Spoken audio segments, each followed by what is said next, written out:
नमस्कार दोस्तों। आपको मालूम है कि अमेरिका में इलेक्शंस का अभी 1 या 2 दिन रह गए हैं सिर्फ। और वहां पर ऐसी सिचुएशन बन रही है कि लोगों ने ओपनली बोलना शुरू कर दिया कि यहां पर सिविल वॉर होने की पूरी आशंका है, इलेक्शन से पहले भी और इलेक्शंस के इमीडिएटली बाद।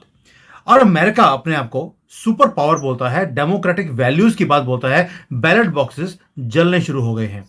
आप सोच कर देखिए, ये हमारे ऊपर तंज कसते थे कि आपके यहां पर फेयर इलेक्शन नहीं होते। पाकिस्तान में नहीं बोलते, जहां पर हमेशा सिलेक्शन होती है इलेक्शन की बजाय। लेकिन भारत को तंज कसते थे आज खुद अपनी ही कंट्री में। लास्ट टाइम भी देखा हमने 2020 में, वहां पर सिलेक्शन हुआ, इलेक्शन नहीं हुआ बाइडेन का। इस बार भी वो सिलेक्शन करना चाहते हैं कमला हैरिस की। और इस सारी सिचुएशन को देखते हुए आपको मालूम है कि जो स्टॉक मार्केट है, वहां पर सबसे पहले इंफॉर्मेशन मिल जाती है कि आगे जाकर क्या होने वाला है। बड़े बड़े नाम हैं जो अमेरिका में, उन्होंने अपने शेयर बेचने शुरू कर दिए हैं। मैं छोटे नामों की बात नहीं कर रहा, दुनिया का सबसे जो अमीर आदमी है, उसने अपने शेयर्स बेचने शुरू कर दिए हैं अमेरिका के अंदर। यानी कि कुछ बहुत बड़ा होने वाला है अमेरिका के अंदर। और इसकी भनक आपको स्टॉक मार्केट से और जो कंट्री की सिचुएशन है वहां से पता लग जाती है। इसको डिटेल में बात करेंगे उमेश जी के साथ। लेकिन इससे पहले दो चीजों की अपील जो हमेशा उमेश जी ने करी, मैं दोबारा करता हूं। एक, प्लीज जो बाकी के यूट्यूब चैनल्स हैं उसको भीख देना बंद कर दीजिए। ये जो पहले अपना पेट खोल के बैठ जाते हैं, हमें भीख दीजिए, पत्र पुष्पम करते रहिए, कोई जरूरत नहीं है। ये सब लोग सक्षम है, हम सब अपने लाइफ में सक्षम है। हम अपने काम कर रहे हैं, साथ में आपको अपने व्यूज भी देते हैं कि ताकि यू रिमेन इन्फॉर्म्ड। एक तो उमेश जी ने ये मुहिम शुरू करी है, save your money, invest wisely. और दूसरा, भारत की स्टॉक मार्केट अगर नीचे आ भी रही है, वहां पर भी इन्वेस्ट वाइजली। आज चाइना में इंफॉर्मेशन दी कि ₹3 का शेयर 9000% एक कंपनी का बढ़ गया है। इतना ज्यादा वर्ल्ड रिकॉर्ड तोड़ा है। चाइना में न्यूज थी इसके बारे में। यानी कि भारत की मार्केट कभी भी शॉर्ट टर्म में नीचे आ सकती है, लॉन्ग टर्म में नीचे नहीं आएगी। सो रिमेन इन्वेस्टेड वाइजली। किसी को भीख देने की बजाय अपने पैसा स्टॉक मार्केट में लगाते रहिए, ताकि भारत की मार्केट सस्टेन करे और आगे भी चले। और तीसरा, जय श्री राम का नारा आपने शुरू किया। आप देखिए, हर रोज अच्छी न्यूज आ रही है। और हमारे ऊपर थोड़ा बैन लगा दिया यूट्यूब ने, फर्क नहीं पड़ता। बैन लगाए रखा है इन्होंने यूट्यूब ने। आप अपनी मुहिम चालू रखिए जय श्री राम लिखने की, हमें फर्क नहीं पड़ेगा। ये vibrations are which are important rather than कि हमारी वीडियो चलती है या नहीं चलती। भाड़ में गई वीडियो, लेकिन जय श्री राम ये सर आंखों पर है। So thank you so much for supporting. और जय उमेश जी, जय श्री राम। जय सिया राम। सर जी, मैं एक सर चीज ये और जो ऐड करना, 1 सेकेंड सर जी, मैं एक चीज और ऐड करना चाहूंगा। मैं पिछले कुछ दिनों से कमेंट्स पढ़ रहा हूँ। यहाँ पे कमेंट्स में एक 4-5 लोग कंटिन्यूसली सुमित जी जैन को चाइना का एजेंट बता रहे हैं। मेरा एक चीज मानना है कि अगर ये आदमी यूट्यूब पर चाइनीज की सेंसिटिव इंफॉर्मेशन बिफोर हैंड हमारे से साथ शेयर कर रहे हैं, फोरवॉर्न कर रहे हैं, तो मेरे हिसाब से ये चाइना के एजेंट नहीं है, चाइना में हमारे एजेंट हैं। बस इतना ही बताना चाहूंगा। अगर चाइना के बारे में मालूम नहीं है, क्या टाइप का सर्वेलेंस होता है उनका, सोशल क्रेडिट्स उनके कैसे मिलते हैं, कैसे रेस्ट्रिक्शंस लगाए जाते हैं, तो एक बार पढ़ लीजिए उनको। उसमें भी अगर ऐसे वीडियोस बनाना और उसी कंट्री में, चाइना में बैठ के, बहुत मुश्किल है। आप सबसे आग्रह रहेगा कि ये जो लोग हैं जो कंटिन्यूसली वो मैसेजेस भेजते जा रहे हैं, मुझे उनसे एक ही चीज बात करनी है। अगर आपको कोई डाउट्स है या कुछ है तो सुमित जैन जी को डायरेक्टली कांटेक्ट किया जा सकता है। ठीक है, हम हमेशा आपके साथ रेडी हैं। आपको क्या प्रूफ और क्लैरिफिकेशन चाहिए, we are ready to give everything. और and we are not asking any sort of contribution from us. ये जितने भी बाकी यूट्यूब चैनल्स है जो अपने आप को सेल्फ डिक्लेयर नेशनलिस्ट है, और वो सब लोगों से, आप लोगों से चंदा मांगते हैं, दे आर, आपको कभी भी उन्होंने अपना ये बताया कि टोटल कॉर्पस उनको पूरे साल में कितना मिला? Have they shared their accounts with you? आज अगर बीएससी में अगर कोई कंपनी शेयर निकालती है, पब्लिक से फंड लेती है, they are obligated to share that balance sheet every quarter. और अगर भारत में आप एनजीओ चलाते हो, then also you are required to take section 12A and section 80G certificate every year. Compliances इतने बढ़ गए हैं और यहाँ पे ये लोग धड़ेले से अपना यूट्यूब में अपना जीपे नंबर डाल रहे हैं. They are asking money for the question. I don't think so. What sort of information you are seeking from? हम जो भी इंफॉर्मेशन दे रहे हैं it is all available on Google.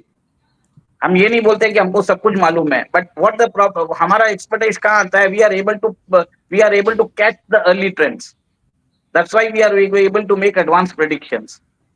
मैं यही बता रहा हूँ, अगर आपके अंदर वो ट्रेड्स वो सब डेवलप करना है, you can develop it yourself as well. और आपको मैंने ये भी बता दिया है, if you want to start a YouTube channel you can connect with Sumit ji Jain. Sir अगर चाइना में अगर वो चाइना का एजेंट है तो भारत के अंदर लोगों को क्यों वार्न कर रहा है? भारत के लोगों को क्यों बोल रहा है कि अपनी लक्ष्मी का सदुपयोग करो? भारत के लोगों को ये क्यों बता रहे हैं कि आपको अगर यूट्यूब चैनल चालू करना है तो वो रेडी है? और एक तरह से सही सच बोलने पे उनको बहुत सारे प्रॉब्लम्स उनको भी आ सकते हैं. वी नेवर नो बाकी जो यूट्यूब चैनल्स है इसको कैसे लेंगे. वो बहुत बड़ी बड़ी बातें करते हैं कि हम ये राष्ट्र के लिए ये करना चाहिए. बट सर आपको अगर राष्ट्र के लिए करना चाहिए तो आपको सबसे पहले अपनी ड्यूटी निभाइए. और सबसे बड़ी ड्यूटी है कि आप अपने टैक्सेस सही पे भरिए. आपने जितने भी पैसे कलेक्ट किए उसका ब्यौरा सबको दीजिए, तब बात होती है राष्ट्रहित की. बस इतना ही बोलूंगा. Sir very good message.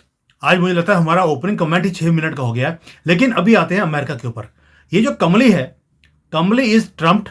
उसको समझ नहीं आ रहा कि भाई ये इलेक्शन जो है वो हारने वाली है. अब उसके लिए वो सारी धांधलियां करनी उन्होंने शुरू कर दी हैं. सर इलेक्शन नहीं सिलेक्शन है. आपको नहीं लगता कि इसी चक्कर में, क्योंकि उन्हें लगता है जो इन्वेस्टर है कि अमेरिका में अभी सिविल वॉर होगा ही होगा, आग लगेगी वहां पर सड़कों में, उन्होंने अपने शेयर्स को बेचना शुरू कर दिया. सर अभी कल ही न्यूज आई है कि जेफ बेजोस ने 3 बिलियन के शेयर्स अपनी कंपनी अमेजॉन के बेचे हैं. वॉरेन बफेट की फर्म बर्कशायर हैथवे लास्ट 3 महीने पहले उनका कैश रिजर्व था $286 बिलियन. कल ये न्यूज आई है कि इट इज $325 बिलियन. ये जो बड़े इन्वेस्टर्स है इनको पहले ही मालूम पड़ जाता है कि पॉसिबल लाइक्लीहुड सिनारियो क्या होने वाला है. और अभी ये बात चलाई जा रही है कि America is going to become a land of chaos, anarchy and lawlessness. मतलब वहां पे सिविल ऑर्डर डिसरप्ट होने वाला है. 2020 में जिस हिसाब से इलेक्शन जो रिग्ड हुआ था उसके बाद कैपिटल हिल पे एक प्रोटेस्ट, एक लोगों ने वहां पे बल्कि वहां पे जाके प्रोटेस्ट किया था उनकी कैपिटल हिल पे. तो उसमें ये आपको समझ में आ गया होगा कि America is divided on the fault line. America के अंदर आज राष्ट्रवाद नाम की कोई चीज नहीं है. वहां पे वोकिज्म का कल्चर इतना बढ़ चुका है कि लोग people do not identify themselves as American anymore. America was formed on basis on what you say great mutual benefit, prosperity, shared values. वो सब कुछ हुई नहीं है. वहां का कैपिटलिज्म has destroyed America. बिल्कुल ठीक कह रहे हैं कि कैपिटलिज्म हैज डिस्ट्रॉयड अमेरिका. आप देखिए जो जनवरी 6 को 2020 में हुआ, जब इन्होंने ट्रंप को जबरदस्ती हराकर बाइडन को जिताया, यानी कि उसकी सिलेक्शन कर दी इंस्टेड ऑफ इलेक्शन, तो पूरे अमेरिकन बाहर निकले. लेकिन फिर भी जो रिपब्लिकन्स है वो वैसे नहीं करते क्योंकि वो लिबरांडो नहीं है. सर आपको नहीं लगता कि जो कुछ अमेरिका में हो रहा है वही चीज भारत में भी है? अगर आप देखेंगे उसी का जो आपको नमूना आपको भारत में भी दिखाई देता है. ये जेएनयू वाले ये हर रोज वहां पे खड़े हो जाते हैं, कभी मुसलमानों को लेकर, कभी किसी और चीज को लेकर, और वहां पर भी प्रोटेस्ट वैसा ही हो रहा है. वही वोकिज्म, वही लिब्रांडो, वही घटिया मुसलमानों की फेवर में ये खड़े होते हैं. वैसे ही जैसे आपको दिखता है कि अमेरिका के अंदर रहकर वहां पर ये बात करते हैं इसकी पैलेस्टीन के झंडे वहां पे लगाए जाते हैं. उसके बाद वहां पर अमेरिका के झंडों को आग लगाई जाती है. अमेरिका में बैठकर यूनिवर्सिटीज के अंदर पैलेस्टीन के झंडे लगाए जाते हैं अमेरिका का झंडा उतारकर. और भाई पैलेस्टीन से इतना प्यार है तो पैलेस्टीन में जाके मरो ना. आपको अमेरिका में, भारत में रहने की जरूरत क्या है? इन कॉकरोचों को दूसरे कंट्री में गटर में से निकलकर जाना भी होता है और वहां जाकर इनको अपना पैलेस्टीन करना भी होता है. तो पैलेस्टीन में क्यों नहीं रहते भाई? अगर इतना ही प्यार है आपको दूसरे की कंट्री में जाकर ये गन डालने की जरूरत क्या है इन कॉकरोचों को? सर मैं आपको ये बताना चाहूंगा कि भारत से तकरीबन हर साल 1.5 मिलियन स्टूडेंट्स बाहर जाते हैं and they are spending at least around 8 lakh crore on foreign education. और अमेरिका के इस वोक यूनिवर्सिटीज में बहुत लोग जाके आर्ट्स, लिबरल आर्ट्स और लिटरेचर, वोकिज्म की पढ़ाई करते रहते हैं। ये American universities were decorated universities. यहाँ पे टैलेंट को पहले महत्व दिया जाता था, बट जब से बुकिज्म आया है वहां पे एक नया शगुफा चल चुका है, डाइवर्सिटी इक्वालिटी इंडेक्स। मतलब यहाँ पे लोग, अमेरिका बढ़ चुका है, वहां पे आपको एक छोटे से छोटे ग्रुप्स में वो लोग आने जा चालू हो चुके हैं। वहां पे नए नए कॉन्सेप्ट्स निकल रहे हैं, जो नए नए इज्म्स है, फेमिनिज्म्स या जो भी है, मेरे को तो नाम भी नहीं समझ में आते, नए नए टर्म्स इजाद करके ये लोग वहां पे एक आइडेंटिटी ग्रुप बना रहे हैं। और ये आइडेंटिटी ग्रुप के अंदर लोग उसी आइडेंटिटी ग्रुप के साथ रिलेट कर रहे हैं, और उस आइडेंटिटी ग्रुप के कारण लोग आपस में लड़ रहे हैं। और बात करता हूँ भारत की, भारत के अंदर भी अगर आप देखा जाए तो JNU is a hotbed for all the anti national activities. थोड़े साल पहले दीपिका पादुकोण जाके आई थी उधर उनको सपोर्ट करने। वहां पे अफजल गुरु और जो भी एंटी नेशनल थे उनके फेवर में सपोर्ट किया जाता है। सर, जेएनयू को आपको मालूम रहेगा, करीब उसका एरिया है 1000 एकड़ रहेगा। उसमें कितने स्टूडेंट्स पढ़ते हैं आपको मालूम है? आप अंदाजा लगाइए, आप सोचिए, बोलिए आप कितने स्टूडेंट्स पढ़ते हैं? 20,000। Sir 7000 student sir. तो आप ये सर समझ लीजिए कि लवली यूनिवर्सिटी है एक जलंधर में, उसके अंदर 50 to 60,000 बच्चे पढ़ते हैं, अभी अभी शुरू हुई है वो। सर ये बताना चाहता हूं कि ये जो जेएनयू के लोग हैं ये एंटाइटल्ड हैं। ये वहां पे कितने साल से, मतलब they are they are they are funding their education through the tax payers money. और उधर ही जाके वो भारत के टैक्स पेयर के पैसे से रख के वो वहां पे एंटी नेशनल एक्टिविटीज करते हैं। वो सपोर्ट करते हैं कि वो अपोज करते हैं कि आर्टिकल 370 क्यों अब्रोगेट किया गया। उन्हें जरूरत ही क्या है? Why do you need to speak on national matters? मुझे तो यही समझ में नहीं आता। ये सेम वायरस है अमेरिका में। अमेरिका में अभी थोड़े दिन पहले, आज जैसे आपने बताया था, Palestinian students they burned American flag. Palestinian flags को हॉइस्ट किया गया। उनकी डेकोरेटेड यूनिवर्सिटी है जैसे कोलंबिया, येल, सब जगह वहां पे इन लोगों ने उत्पात मचाया। और इसके कारण अमेरिका में फॉल्ट लाइन्स नजर आने लग गई है। देखिए, डोनाल्ड ट्रंप ने एक नारा दिया था, make America great again. In spite of that America में ही लूजेस द 2020 इलेक्शंस। मतलब एटलीस्ट एक half of the country does not support the vision of Donald Trump. तो अमेरिका में फॉल्ट लाइन्स कितने बढ़ गए हैं। और लास्ट टाइम जैसे ही डोनाल्ड ट्रंप को हटाया गया वहां की डीप स्टेट ने थ्रू द बोगस रिगिंग, उसके बाद कैपिटल हिल में वायलेंस भी हुआ था। आपने वो भी देखा था। वहां पे लॉलेसनेस, अनार्की हो चुकी है। वहां पे सर्टेन स्टेट्स में ऐसे लॉज है, you can not touch the blacks. वहां पे वो आर्सन राइट सब करते हैं।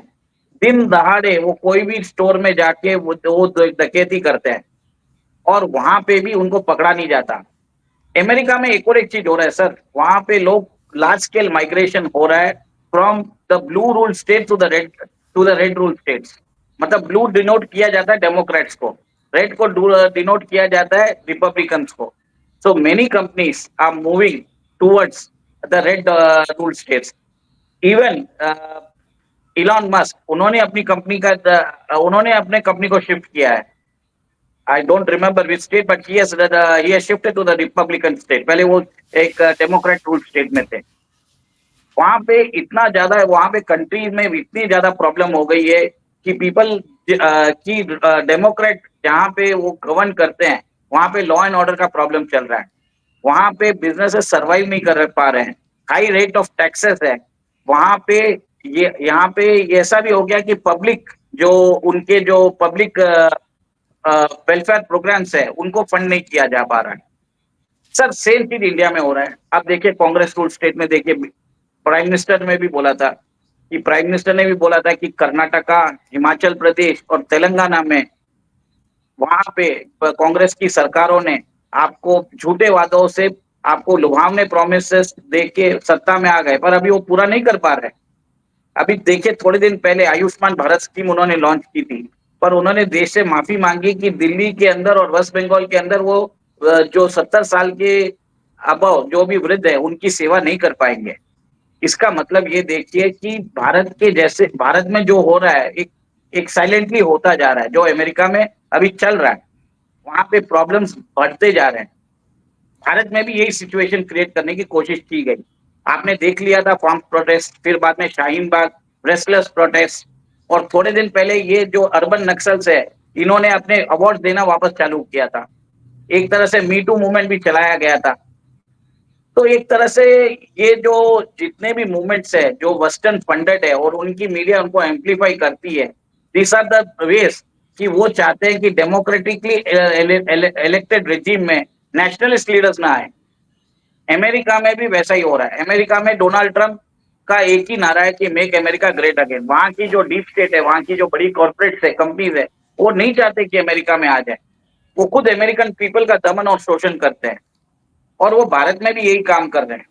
आपको याद होगा कि जब तक मार्गरेट थैचर थी यूके की प्राइम मिनिस्टर, वहां पे Irish Republican Army use to bombard UK.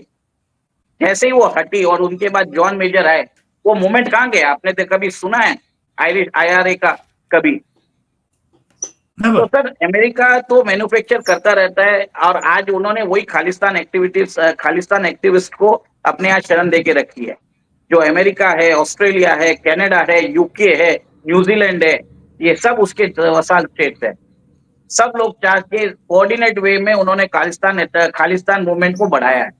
और वेस्ट में उन्होंने उन्होंने ईस्ट में क्या किया? बांग्लादेश में एक रेजिम चेंज कर दिया। तो भारत के बॉर्डर्स में भी प्रॉब्लम क्रिएट कर रहे हैं। चलिए, अब अभी बात होती है अमेरिका की। अमेरिका के अंदर आप मैं ये बता रहा हूं कि अगर डोनाल्ड ट्रंप बाई चांस 5 तारीख को हार जाते हैं, कोई काउंटिंग में प्रॉब्लम्स होता है, और कमला हैरिस को अगर विनर डिक्लेयर करता है किया जाता है, तो मोस्ट लाइकली अमेरिका के अंदर एक गृह युद्ध की संभावना है, पॉसिबिलिटी है। लास्ट टाइम भी आपने देखा था कि black life movement protest organise किया गया था अक्रॉस सिटीज इन अमेरिका, और उसके कारण जो ट्रंप की प्रेसिडेंसी पे सवाल भी उठे थे। तो एक तरह से ये मैन्युफैक्चर्ड प्रोटेस्ट है, और मेरे हिसाब से ये मैटर जाएगा सुप्रीम कोर्ट में, और अल्टीमेटली वहां की judiciary will take the decision in the best interest of the country. मुझे यही लग रहा है। तो अमेरिका में चीजें सही नहीं नजर आ रही है। और आपने ये भी, मैंने आपको स्टार्टिंग में भी बता दिया था कि दो बड़े इन्वेस्टर्स ने अपने दो बड़े जाने माने इन्वेस्टर्स ने अपने खुद के शेयर्स भी बेचे हैं। जेफ बेजोस ने अपने शेयर्स बेचे हैं, और फिर उसके बाद बर्कशायर हैथवे, आज उनके पास $325 बिलियन है कैश में। तो ये सब इंडिकेटर्स है, पॉसिबिलिटी रूल आउट नहीं की जा रही है। सर मुझे एक चीज बताइए कि जो ट्रंप है, आपको नहीं लगता कि भारत को मालूम है कि जो कुछ वहां पे अमेरिका में सिविल वॉर की सिचुएशन है, वैसे ही भारत में भी क्रिएट करने की कोशिश की जा रही है। जेएनयू को तो नाम ही जवाहरलाल नेहरू है, यूनिवर्सिटी है। तो जहां पे जवाहरलाल नेहरू आ गया, वहां पे तो स्यापा और गंद पड़ना ही है। 75 साल में इसी के बंदे के नाम के ऊपर इस देश में गंद पड़ा रहा। मरने के बाद भी उसका गंद खत्म नहीं हो सकता, इतना गंद उसने डाला है। तभी मुझे लगता है भारत में जो इस स्वच्छ भारत अभियान है, वो जवाहरलाल नेहरू के नाम को ही डिलीट करना या साफ करने का काम रह गया।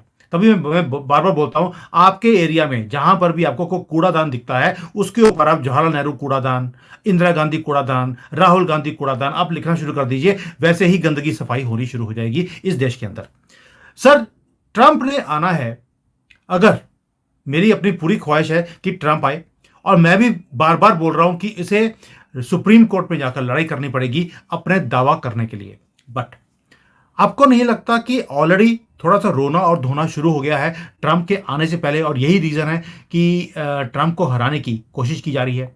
अब आप देखिए पाकिस्तान के अंदर भी, क्योंकि ट्रंप ने खुलेआम जो हिंदुओं के साथ जो कुछ हो रहा है बांग्लादेश के अंदर, उसने बयान दे दिया, और सारे पाकिस्तानी रोने लग गए कि ओए ओए होए, ट्रंप ने तो जी हिंदुओं की फेवर में स्टेटमेंट दे दी।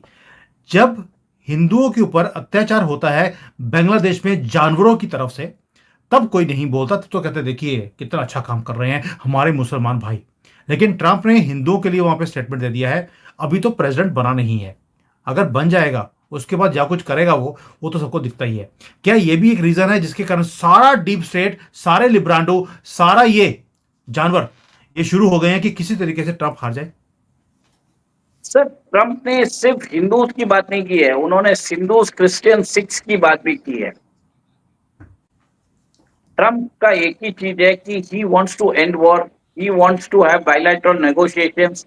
वो ट्रंप के आने से उन्होंने अब्राहम अकॉर्ड भी साइन करा दिया था।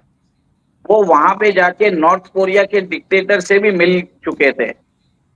Trump was trying to dissolve the differences which was there in the Middle East, which was there in the Korean Peninsula. Bharat और पाकिस्तान को भी वो बोल रहे थे कि आप अपने डिस्प्यूट्स रिजॉल्व करिए। His aim and ambition is to become a global peacemaker. और मेरा एक ही चीज मानना है कि डेमोक्रेट्स जो अमेरिका में हैं, जो डीप स्टेट कंपनीज के चेले हैं, वो नहीं चाहते कि ये वर्ल्ड में वॉर कभी खत्म हो। और आज यूक्रेन और रशिया का वॉर भी ऐसे ही इसके लिए ही हो रहा है। और जल्द ही ताइवान और चाइना का वॉर भी चालू हो जाएगा। भारत बच चुका है क्योंकि मोदी जी के कारण। मोदी जी ने बोल दिया कि he will not act as a pawn in the hands of the deep state to act as a counter balance against China. In fact उन्होंने चाइना को भी समझा दिया कि अगर आप और हम अगर वॉर पे गए तो आपकी 18 ट्रिलियन को हम 1 ट्रिलियन पे लेके आ जाएंगे। तो इसके कारण जी जिनपिंग भी समझ में आ गया कि भारत से दुश्मनी करने से कोई मतलब नहीं है, ट्रेड की बात करिए। और आपने भी बताया ही है कि ट्रेड सैंक्शंस उन पे लगाए हुए हैं और इतनी बड़ी मार्केट उन्हें इंडिया में ही मिल सकती है। तो इसके कारण भी उनको लग गया कि भारत के साथ दोस्ती करने में ही फायदा है। तो मेरा ये मानना है कि आगे जाके ट्रंप के आने से विश्व में शांति शांति की शुरुआत होगी, पहल होगी। लोग आग में घी नहीं डालेंगे। और और सर एक चीज है कि ट्रंप आने से हमारे प्रॉब्लम्स भी बढ़ेंगे, क्योंकि उनका एक ही चीज है, मेक अमेरिका ग्रेट अगेन। उन्होंने बोल दिया है कि जो भी कंट्रीज भारत इन अमेरिका को एक्सपोर्ट करती है उन सब के ऊपर इंपोर्ट ड्यूटी लगाने वाले हैं। चाइना के ऊपर 60% लगाएंगे, इंडिया के ऊपर 10 से 20% लगाएंगे। उनका एक ही मानना है कि मेक अमेरिका ग्रेट अगेन। देखिए, जब यूएस इकोनॉमी सुधरेगी तो उसका स्पिल ओवर इफेक्ट्स पूरे वर्ल्ड पे आएगा। इनिशियली प्रॉब्लम जरूर आएगा, बट 3 या 6 महीने बाद आपको उसका बेनिफिट भी मिलेगा।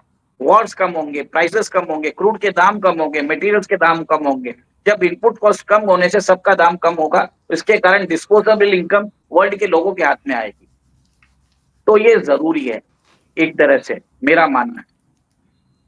बिल्कुल सही कह रहे हैं। अभी जो कॉन्सेंट्रेशन है, जो अमीर है अमीर बनता जा रहा है, यही लिब्रांडो का सिस्टम भी है। और वो जो अमीर बनते जा रहे हैं वो सारे डीप स्टेट को सपोर्ट भी करते हैं, और ये डीप स्टेट उससे वॉर्स के अंदर पैसा लगाता है और मुसलमानों को और जिहादी क्रिएट करता है। क्योंकि पहले इन्होंने अलकायदा को क्रिएट किया डीप स्टेट ने, उसके बाद आईसिस को क्रिएट कर दिया, अब कोई और बाइसिस शुरू हो जाएगा। ये कभी भी थमने वाला नहीं है। कभी हमास होता है तो कभी जैश ए मोहम्मद, क्योंकि बीच में मोहम्मद आ गया तो जैश तो होगा ही होगा। तो आप समझ सकते हैं कि ये काम तो डीप स्टेट ने करते ही रहना है। दुकान वही है, नाम चेंज होते रहते हैं। तो अभी जो मुद्दा बना था कि अमेरिका में इलेक्शंस हैं, धांधली पूरी की जाएगी, वहां पर सिविल वॉर की सिचुएशन है, कमली को समझ नहीं आ रहा कि क्या करूं, और वही सिचुएशन ये भारत में भी क्रिएट करना चाहते हैं। लेकिन we have to be vigilant. हमारी गवर्नमेंट थोड़ा सा फूक फूक के कदम रख रही है। मेरी बड़ी डीपली बात हुई है अपने गवर्नमेंट के लोगों के साथ भी, and I have come to know lot of things which I cannot share right now, but there are lot of things which are happening against our country. हमें भी सतर्क रहना पड़ेगा। कहीं ना कहीं हम क्रिटिसाइज जरूर करते हैं मोदी जी को, एक ही काम है जिसके लिए मैं क्रिटिसाइज करता हूं, बाकी काम तो वो जबरदस्त कर ही रहे हैं। वो है हमारे देश में 30 करोड़ जिहादी, उनमें से 10 करोड़ तो जो कॉकरोच हैं, जो बांग्लादेश और म्यांमार से आए, उनको धक्के मारकर बाहर निकालने का काम अभी तक नहीं किया। पेस्ट कंट्रोल का काम नहीं किया, जिस तरह से इसराइल करता है और जैसे चाइना करता है। जिस दिन मोदी जी ये काम करना लग जाएंगे, I think he will be most sir favoured person of Bharat. Sir problem ये है कि जो लॉ एंड ऑर्डर जो होता है that is a state subject. Bharat का जो कॉन्स्टिट्यूशन है फेडरल सेक्टर है, सेंट्रल गवर्नमेंट के कोई पावर्स लिमिटेड है। जो बॉर्डर एरियाज हैं, जो हमारे जो नेबरहुड के साथ लगती है, वो सब स्टेट गवर्नमेंट के कंट्रोल में आती है। इन्फिल्ट्रेशन वहां पे हो रही है। आप बंगाल की बात कर रहे हैं, ठीक है, आप बंगाल की बात जरूर करिए, पर वहां पे आज भी 45% of the people are voting for TMC. Bengal में कितनी मुस्लिम पॉपुलेशन है वो देख लीजिए।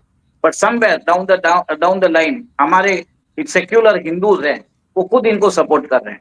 जब तक हिंदू यूनिटी नहीं होगी, जब तक हमारे पास 51% वोट शेयर नहीं आएगा बीजेपी को, BJP can not do it sir. Opposition पूरा का पूरा एक साथ खड़ा हो चुका है। हम भले ही मोदी जी को एक साथ कितना भी बोल लें, उनके भी लिमिटेशंस होते हैं sir. He has to act according to the constitution. वो इंदिरा गांधी के जैसे इमरजेंसी उन्होंने डिक्लेयर नहीं किया है। जो 3 साल लोगों ने जो सहा है, मोदी जी ने कभी नहीं किया है। उन्होंने आज तक आर्टिकल 356 यूज नहीं किया है। उन्होंने कोई भी गवर्नमेंट को डिसमिस नहीं किया है। कांग्रेस की रजीम के अंदर कितने डिसमिसल हुए थे, और कांग्रेस के अंदर इनकम टैक्स था अराउंड 97% सर। ये से तो इनके अर्थशास्त्री थे। तो सर हम बहुत कर सकते हैं कि ये नहीं हुआ, वो नहीं हुआ, सब ठीक है, पर वो सब संविधान के दायरे में होके करना पड़ता है। और मेरा ये एक चीज मानना है कि आप मोदी जी को क्रिटिसाइज करिए, कोई प्रॉब्लम नहीं है। हमें क्रिटिसाइज करना जरूरी है, पॉलिसीज पे करिए, स्टेटमेंट मत दीजिए कि मोदी जी ये नहीं कर रहे, वो नहीं कर रहे। क्यों नहीं कर रहे वो भी समझ लीजिए। उनको Yes, सपोर्ट चाहिए, this is exactly. उनको सपोर्ट चाहिए जनता का। आज भी 2024 लोकसभा इलेक्शन में उनको 36.8% वोट शेयर मिला है बीजेपी को। बट सर ऑपोजिशन ने गैंगअप होके उनकी टैली 303 से 240 लेके आ गए। हिंदू जो सर है वो इसीलिए वीडियो बना सर इसीलिए वीडियोस बना रहे हैं, making one people second sir, understand कि how to stand behind. Yes, go on. Sir 1 second, even voting percentage था वोट वाज 65 to 56%। मतलब है कि 34% of the Indian electorate did not exercise the franchise. ये वो लोग थे जो जिनको लग रहा था कि मोदी जी जीत जाएंगे, हम अपनी छुट्टियां मनाने जाते हैं। They never cared to vote. America में पोस्टल बैलेट सिस्टम है, भारत में वो लोग क्यों नहीं करते? उसको पॉपुलराइज क्यों नहीं होती? प्रॉब्लम वही है ना चलिए, सर। हम लोग सिर्फ कंप्लेन करते हैं, बट जो बेसिक चीज है कि 51% ऑफ द वोट शेयर तो बीजेपी वो देते नहीं है, फिर हम मोदी जी को क्रिटिसाइज करते हैं। आज ही न्यूज आई है कि किसी ने योगी आदित्यनाथ जी को ऊपर डेथ थ्रेट दिया है। महाराष्ट्र में इलेक्शंस होने वाले हैं, Yogi ji will be one of the star campaigner. उनको बोल दिया गया है कि आप 10 दिन में या तो रिजाइन कर दीजिए या बाबा सिद्दीकी जैसे आपका हाल कर दिया जाएगा। सर हम लोग सिर्फ बातें करते हैं, बट यहाँ पे क्या है, we need people on the ground. इसमें बहुत बड़ी प्रॉब्लम बीजेपी के आईटी सेल की भी है। मैं बात कर रहा हूँ अमित मालवीय की, उनसे शुक्र है या तो रिजाइन कर दीजिए या खुद अपने पद से त्याग पत्र डाल दीजिए। जब तक वो वहां पे बैठे रहेंगे कुछ नहीं होने वाला। आप मोदी के कैरिश्मा से कितना कर सकते हो? उनका जो इन्फ्लेक्शन पॉइंट है आ गया, saturation point of 37% vote share. अब बढ़ाने के लिए आपको नए सेट ऑफ लीडर्स लेके आने पड़ेंगे, अपनी कार्य प्रणाली में चेंज करना पड़ेगा। वो वहां पे बीजेपी लीडरशिप अब समझ रही है। जब उनको लग रहा था कि हरियाणा हार जाएंगे, तब पूरी लीडरशिप साथ में आ रही है। और बात करता हूँ चलिए सर, अमेरिका की, इसके और इसके बात ऊपर करता हूँ डिटेल में बात करेंगे किसी और टाइम पर। यस, और बात करता हूँ अमेरिका की। अमेरिका के अंदर आगे जाके केओस, लॉलेसनेस और डिसऑर्डर आने वाला है।